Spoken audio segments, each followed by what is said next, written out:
Be afraid or discouraged because of this vast army, for the battle is not yours but God's. Brothers and sisters, there are times when the enemy standing before us appears too great to overcome. We look at the challenge, count our strength, and conclude that defeat is certain. The walls are too high, the army is too vast, the burden is too heavy, the road is too long. King Jehoshaphat knew such a moment. Word came that a mighty coalition of armies was marching against Judah. The enemy was numerous, seasoned and powerful. By every earthly measure, Judah was hopelessly outmatched. Their swords were fewer, their numbers were smaller, their position was weak, and so the king did something that many warriors forget to do. He prayed, not because prayer was a last resort, but because he understood a truth that every servant of God must learn. A battle measured only by human strength has already been misunderstood. Brothers, we often look at our struggles the same way. We see our weakness and forget God's power. We count our resources and forget His abundance. We measure the storm and forget who commands the sea. The people of Judah stood trembling before an enemy they could not defeat. Then God spoke through His prophet. Do not be afraid or discouraged, for the battle is not yours, but God's. What a glorious declaration. The Lord did not tell them to pretend the danger was imaginary. The army was real, the threat was real, the fear was real, but God's power was greater. And so it remains today. Perhaps your enemy is not an army of soldiers. Perhaps it is fear. Perhaps it is grief. Perhaps it is temptation that seems impossible to overcome. Perhaps it is a burden that has worn down your spirit through many long months. You have looked at it repeatedly and thought, I cannot win this battle. And perhaps, brothers, that is precisely the lesson God desires to teach. For many of us spend years believing we are strong enough to carry our own burdens.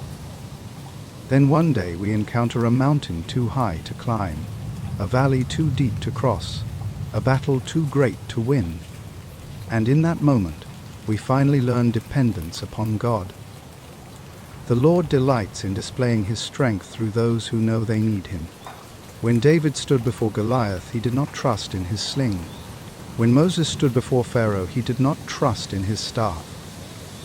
When Gideon faced the Midianites, he did not trust in numbers. They trusted the Lord. That is why their stories still inspire us centuries later, not because they were mighty, but because God was mighty.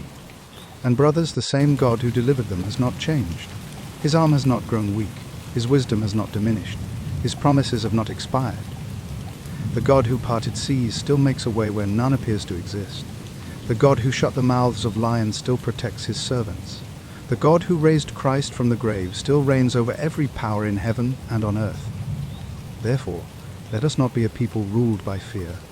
Let us be a people ruled by faith. When the enemy appears overwhelming, let us fall to our knees before we reach for our swords. When discouragement whispers defeat, let us answer with the promises of God. When darkness gathers on the horizon, let us remember that the Lord has never lost a battle, not one. And hear this, brothers, the greatest victory was not won on a battlefield. It was won upon a cross.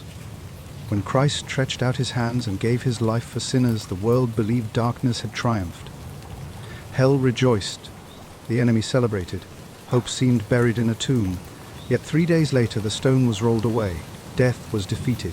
Sin was conquered. And the King emerged victorious. Because of that victory, we need not fear any battle that lies before us. For our captain has already overcome the world. So stand firm, brothers. Pray boldly. Trust deeply. March faithfully. And when fear seeks to take hold of your heart, remember the words spoken to Judah long ago.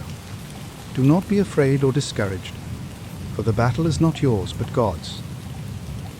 May we fight bravely, trust completely, and follow our King until the day we enter His eternal kingdom. Amen.